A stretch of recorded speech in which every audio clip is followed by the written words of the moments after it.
देखो, मैं जब कॉलेज में था कुछ सही चीज़ें की, कुछ गलत की, लेकिन निकल कर फिर सिस्को, माइक्रोसॉफ्ट जैसी कंपनीज में काम किया। तो मैं आपको ये 5 चीज़ें बताता हूँ जो आप कॉलेज में सही कर सकते हो। पहली चीज़ है सही से ऑनलाइन कोर्सेज करना। लेकिन ये बताओ कि सिर्फ वीडियोस देखे कि प्रोजेक्ट्स भी बनाए।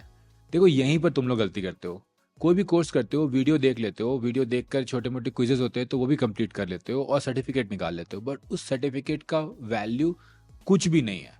ठीक है, जीरो वैल्यू है। अगर तुमने कोई कोर्स किया है तो उसके लिए प्रोजेक्ट्स बनाओ, उस प्रोजेक्ट को अपने गिटहब पे, अपने प्रोफाइल पे, अपने ब्लॉग पे, कहीं भी लिखो, कहीं भी होस्ट करो। एक ऑनलाइन जगह रखो जहां तुम अपने प्रोजेक्ट्स डालते जा रहे हो, अपना प्रूफ ऑफ वर्क बनाते जा रहे हो, ताकि लोग ये समझ पाए कि तुमने ये कोर्स किया। और ऐसे कोर्स जिसमें तुम कुछ बना ही नहीं रहे हो, उनको करो ही मत, क्योंकि कोई फायदा नहीं उसका। अगर तुम मार्केटिंग में हो, तुम फाइनेंस में हो, तुम किसी भी फील्ड में हो, तो तुम कुछ ना कुछ तो बनाते ही होगे। एक प्लानिंग डॉक लिखते होगे, एक प्रोजेक्ट डॉक्यूमेंट लिखते होगे, बजट बनाते होगे, कैंपेन डॉक बनाते होगे, डिजाइनर हो तो डिजाइन करते होगे। हर फील्ड में, हर विधा में कुछ ना कुछ प्रूफ ऑफ वर्क तो बनता ही है। सोचो कि तुम ऑफिस में हो, तुम उस जॉब को जी रहे हो, तो लोगों से कुछ तो काम करोगे, कुछ तो आउटपुट होगा तुम्हारा, कोई कैंपेन ही चलाओगे।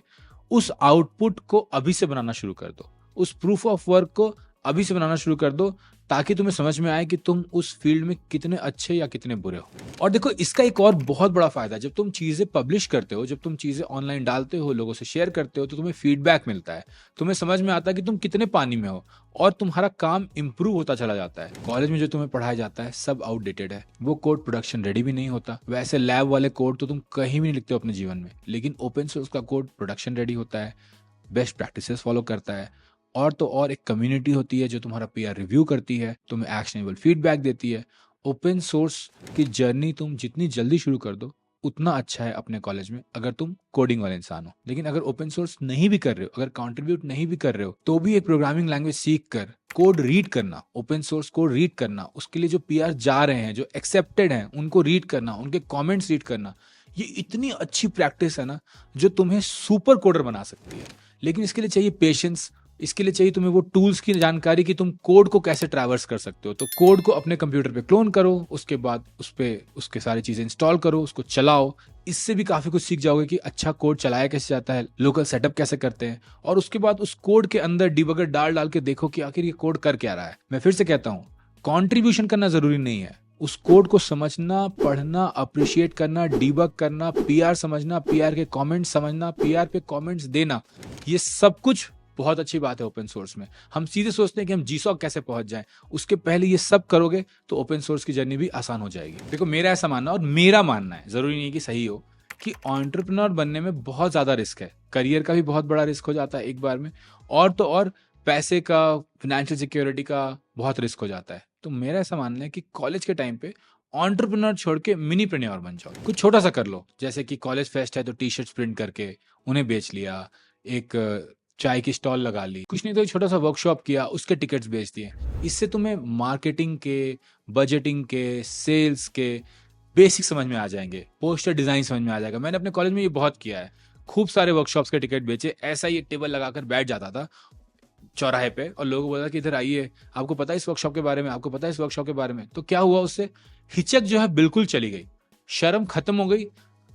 जो आदमी रोड पर बैठ के टिकट बेच सकता है, वो कुछ भी बेच सकता है। बहुत कॉन्फिडेंस आया। फिर उसी क्लब का मैं प्रेसिडेंट बना, 1200-1500 बच्चे थे उस क्लब में, उनको भी बहुत कुछ सिखाया। तो बहुत सारा कॉन्फिडेंस आ जाता है। अब 10 साल बाद एंटरप्रेन्योरशिप की जर्नी शुरू की, आज भी मैं काफी ड्रॉ करता हूँ उस एनर्जी से कि कोई बात नहीं, जब वो किया था तो ये भी कर सकते हैं। तो मिनीप्रेन्योर बनना जो है कॉलेज में काफी फायदेमंद हो सकता है आपके लिए। पर एक चीज मुझे लगता है कि तुम बच्चे मिस कर रहे हो आज के टाइम पे, कि तुम लोग वैरायटी नहीं फॉलो कर रहे हो। तुम या तो सारे के सारे हसलर्स फॉलो कर रहे हो, या सारे के सारे एंटरप्रेन्योर्स फॉलो कर रहे हो। थोड़े और लोगों को फॉलो कर लो, थोड़े बिजनेस को फॉलो कर लो, थोड़े क्रिकेटर्स को फॉलो कर लो, मूवी स्टार्स को तुम करते ही होगे, लेकिन थोड़े अच्छे सीरियस आर्टिस्ट को भी फॉलो कर लो। सिर्फ सुंदर नहीं, सीरियस भी आर्टिस्ट को फॉलो कर लो। अच्छे ऑथर्स को फॉलो करो, जिनकी बुक तुमने नहीं भी पढ़ी है लेकिन फेमस ऑथर है, उनको भी फॉलो कर लो। क्योंकि देखो कि दुनिया सोचती कैसे है, भिन्न भांति भांति प्रकार के लोग जो हैं वो किस तरह का सोचते हैं, किस तरह से कमेंट करते हैं, किस तरह से रिप्लाई करते हैं। तुम्हें ना एक अंडरस्टैंडिंग आएगी कम्युनिकेशन मॉडल चल कैसा रहा है, और ये भी समझ में आएगा कि हर किसी के चैलेंजेस क्या हैं। इतना ही नहीं, साइंस में, इन्वायरमेंट में, एजुकेशन में, पॉलिसी में, लॉ में, इनमें भी जो नोटेबल पीपल हैं उनको फॉलो करो। तुम्हारा वर्ल्ड व्यू को एक्सपैंड होना बहुत जरूरी है जब तुम कॉलेज में हो। नहीं तो पता चला कि ये 2-4 कंटेंट क्रिएटर से ही तुम्हारी दुनिया की सारी नॉलेज बढ़ रही है।